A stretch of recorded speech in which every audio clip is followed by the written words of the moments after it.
Bismillahirrahmanirrahim. Assalamu alaykum, hurmatli ko'ruvchilar. Istiqlol kundalik xabarlarini ko'rishinglarni qarshi olamiz. Men Abdullah Yalqin. Programmamizda vatanimiz Sharq Turkiston va dunyo kun tartibidagi eng muhim xabarlarni huzuringizga sunamiz. Qadamsizda qitinglar ekranimizda bo'lsin.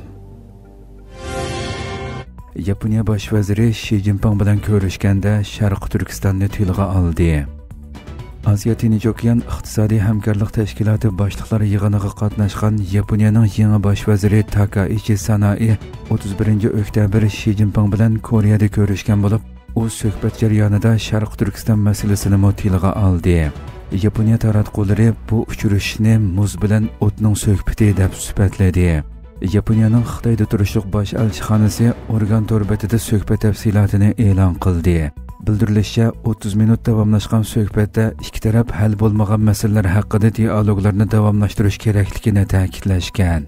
Takaichi Sanai Yaponiyaning dengiz mahsulotlari eksporti, Xitoyning siyrak to'pi eksporti kontrolligi, Senkaku orolining egilik huquqi, Xitoydagi Yaponiya fuqarolarining bexatarligi qatorliq masalalar to'g'risidagi maydonini o'tirg'a qo'ygandan sirt, Sharq Turkiston va Hong Kong vaziyatidan qattiq andisha qilayotganligini ta'kidlagan. Xitoyga qattiq qo'l maydoni bilan to'nilgan Takaichi Sanaining yangi vazifaga o'ltirgandan keyingi Xi Jinping bilan tunji qatimliq yuzturani uchrashishida Xitoy anglashni eng xohlamaydigan Sharq Turkiston masalasini kun tartibga elib kelishi, shundaqla uning bu qatimliq boshliqlar uchrashishida bu masalani tilga olgan birdan-bir davlat rahbari bo'lib qolishi kuchli diqqat qo'zg'adi. Bosh vazir Takaichi Sanaining ilgari ko'p qatim Taybeyga berib, Tayvan amaldorlari bilan ko'rishishi, Yasukuni qabristonligini ziyorat qilishi Xitoyning noroziligini qo'zg'ab kelgan edi.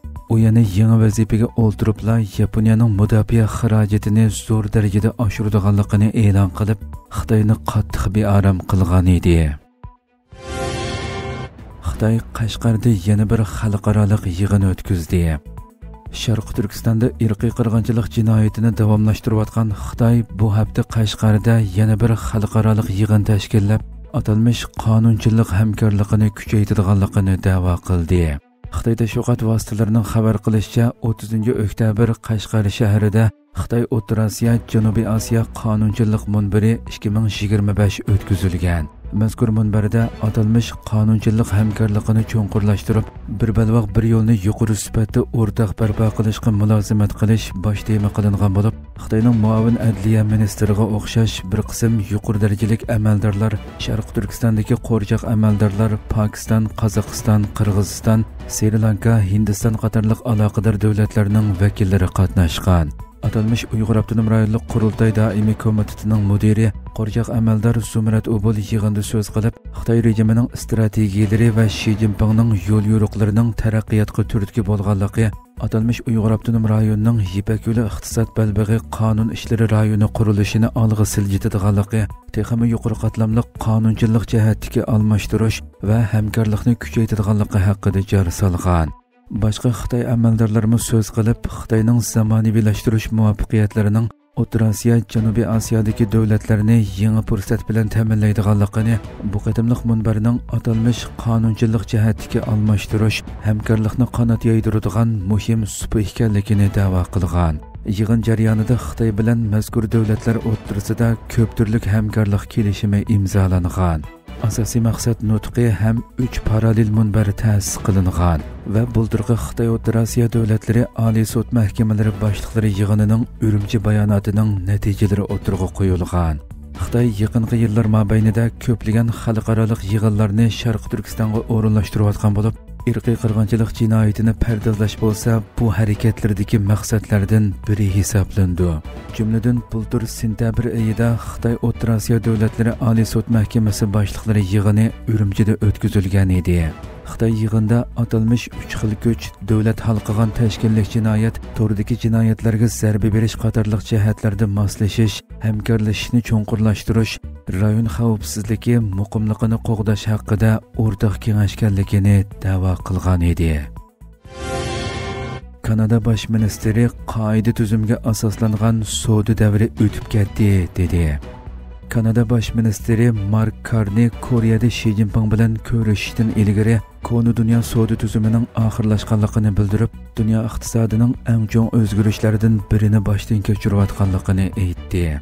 Kanada bosh ministri Mark Carney 31-oktyabr Janubiy Koreyada o'tkazilgan Osiyo Tinch okean iqtisodiy hamkorlik tashkiloti boshliqlari yig'inining bir savdo faoliyatida so'z qilganda, qoida tuzumga asoslangan erkin savdo va mablag' selish dunyosi o'tib ketdi.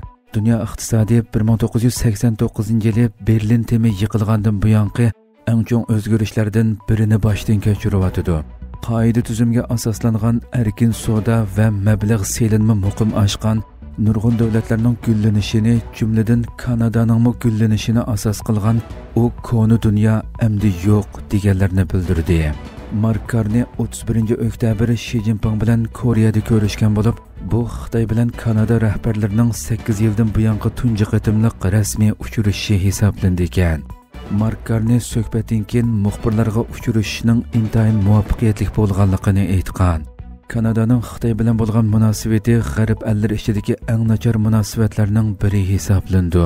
2018-yili Xitoyning Huawei shirkatining yuqori darajalik amaldori Vancouverda Amerikaning talabiga binoan qo'lga olingandan keyin Xitoy ikki kanadalikni josuslik jinoyati bilan turmaga so'lash orqali javob qaytargan edi.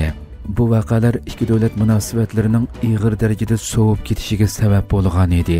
Navbatda Kanada bilan Xitoy o'xshamagan darajada Amerikaning tamojna bejibesimiga duch kelgan bo'lsa-mu, Kanadadagi bir qism mutaxassislar Kanada hukumatining Amerika bilan bo'lgan masalasida Xitoyni hal qilish chorasi deb qaramasligi kerakligini ta'kidlashmoqda. Hurmatli ko'ruvchilarimiz, shuna qilib bugungi xabarlarimiz mushu yerda oxirlashdi. Inshaalloh atiki programmamizni ko'rishgacha omon bo'linglar. Assalomu alaykum va rahmatulloh.